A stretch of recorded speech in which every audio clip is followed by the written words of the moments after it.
Hi guys, I'm Gulani Vlogs. So dahil guys na-miss ko kumain ng gulay, so ngayon magluluto tayo ng ginataang opo with dried fish. Bali ito pala guys ang ating mga ingredients na gagamitin. So na guys, hiwain muna natin guys itong opo na sobrang laki kasing laki ng aking paa. Pagkauwi ko guys ng bahay galing sa trabaho, so bali dumiretso na ako doon sa bilihan ng gulay. Sobrang lapit lang kasi guys ng bilihan ng gulay dito sa tinitirahan ko. So ang bili ko pala guys dito sa opo is 5 reals. Ang daming pwedeng gawin guys sa gulay na opo. So pwede nyo ito guys haluan ng sardines, pwede nyo naman guys haluan ng manok, at pwede naman guys haluan ng mga dried fish tulad ng lulutuin natin ngayon.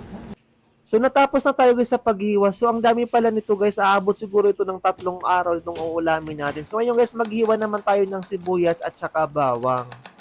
Pagkatapos natin guys iwain ng ating sibuyas at saka bawang, i-prepare naman guys natin ang ating dried fish na sobrang laki.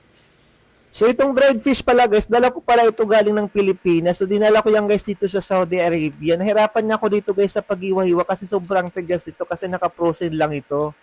So isang piraso nang pala guys itong natira kasi nung pagdating ko guys dito sa Saudi Arabia, lagi pa ako nagluluto nito. At iba naman guys, pinamigay ko naman po sa aking mga kaibigan kasi nag-request sila ng bangos.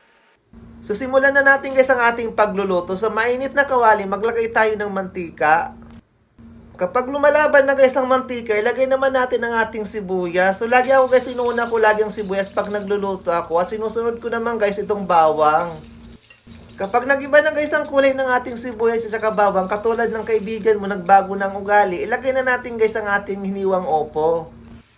Pagkatapos natin guys imikos-mikos, maglagay naman tayo guys dito ng paminta at saka asin. Pagkatapos natin guys imikos-mikos, ilagay naman natin guys ang ating gata.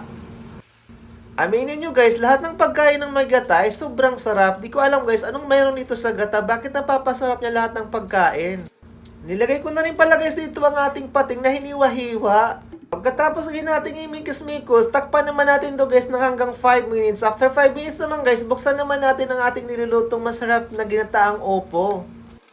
Kunting mikos-mikos ulit guys, at titikman muna natin guys kung ano pa ang kulang dito. So naglagay na pala ako dito guys ng patis.